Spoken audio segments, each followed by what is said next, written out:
Transfiguration.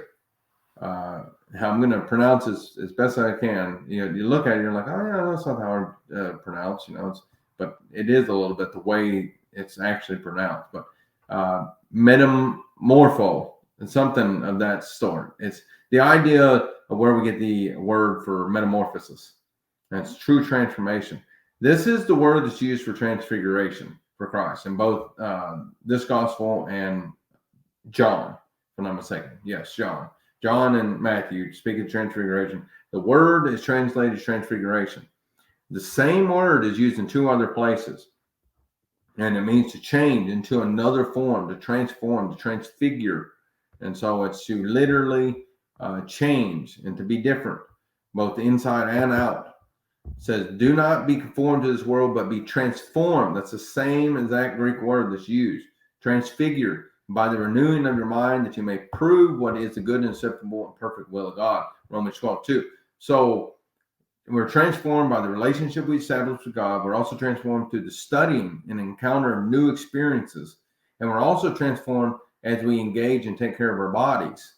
And I believe there's three different elements to transformation. It's physical, psychological, and spiritual. I'll get into here shortly. But we all, with unveiled faces, beholding as in a mirror the glory of the Lord, are being transfigured. Same word, again, Greek word, transformed into the same image from glory to glory, just as by the Spirit of the Lord. 2 Corinthians 3:18. Therefore, if anyone is in Christ, he is a new creation. Old things have passed away. Behold, all things have become new. All things have become new. Not just one aspect, not just the inside, and oh, hey, I'm a little happier, I'm a little whatever it may be. No, literal transformation of your current knowledge and the current knowledge structure you're built up in your left hemisphere, the model, constantly being updated, transformed, transformation of your physical appearance. There should be, even Christ is transformed with his physical appearance as he's illuminated. It's a signification of enlightenment to a certain extent. We should, and Moses has the same thing happen when he descends from Mount Sinai. He's illuminated. His physical form is disfigured. So much so that it frightens the mass. So he has to wear a veil over his face because he's illuminating forth light. And at the same time, his physical appearance is different than it was before. And so that's the same. I know it's a crazy concept. You're like, dude, that's going too far with. It's like, no, read into the text and really read and cross-examine the text.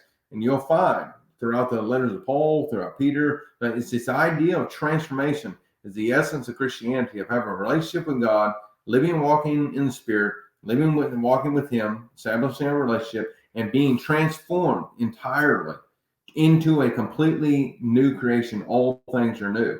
You should look different. There should be difference to you. And so when there's not, and I see this time and time again in the church, I'm not condemning. That's not what I'm doing. But I am using a bit of discernment that we're getting it wrong. I'm not saying everybody is. That's not what I'm getting at. What I'm getting at is that a vast majority, unfortunately, are getting it wrong. It's like, no, it should be much more than this. I'm sorry. I'm not trying to be derogatory towards people, but we should be taking care of our bodies. We should be in shape. We should be strong. Again, how do you protect anything of the church, especially if you're a man and you're not strong, you're not healthy, you're not vigorous? It's like the world, society, the modern day society has tricked us and created this illusion before us that, well, everything's fine and dandy. There's stability everywhere. You don't have to worry about it. The medical doctors are going to take care of you. They're going to prescribe you a bunch of pills as you get older and your health decline, even though the health decline among the general population, it declining much more rapidly than previous generations. So people that are in their 30s are already having issues that vast majority of people have when they're 70, 40, 50 years ago. And so we're seeing a decline of overall human welfare. And that should not be occurring in the church. We should be set apart. We should be a holy people unto the Lord, which is a people that are set apart from the rest of the world. We should be distinguished, different.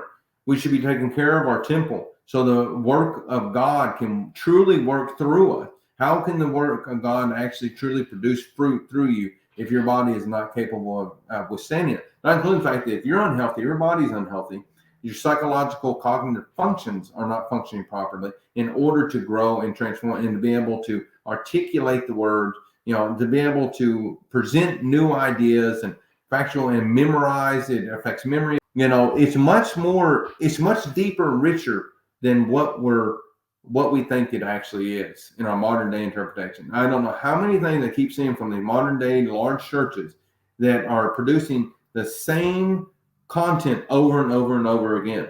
I don't really see any. I've listened to sermons. I've seen productions from these various different churches. See the same thing over and over and over again.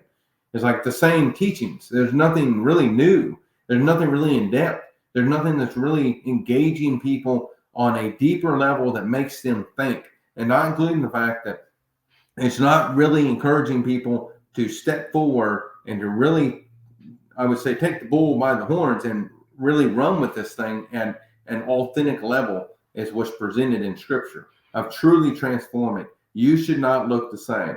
You know, if you're coming in, and again, I'm not being derogatory, but if you're coming in unhealthy, let's say, physically, and that's also mentally, because your body and your brain work together. If you're coming in unhealthy, you should be transformed into something that's healthy.